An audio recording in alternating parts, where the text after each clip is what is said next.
एक गर्म दोपहर में रफीक, सलमान और इमरान एक धूल भरे जंगल के रास्ते पर साथ साथ चल रहे थे।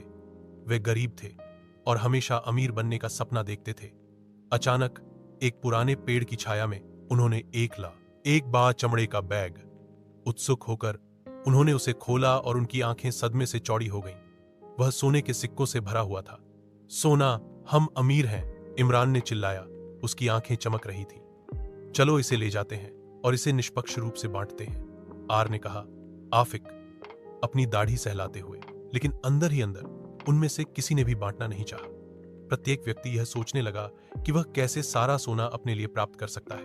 कुछ देर बाद सलमान ने कहा, हम भूखे हैं, किसी को चाहिए गांव जाओ और हमारे लिए खाना लाओ। इमरान, सबसे छोटा, जाने की पेशकश की।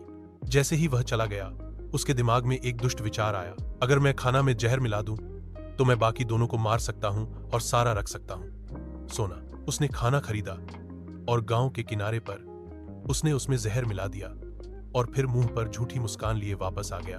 पेड़ के पास वापस आकर रफीक ने सलमान से फुसफुसाया, आइए हम इमरान को मार डालें। जब वह वापस आएगा तब हम सोना आपस में बांट लेंगे। सलमान ने सहमति में सिर हिलाया। जैसे ही इमरान आया, उन्होंने उस पर हमला कर दिया और उसे मौके पर ही मार डाला।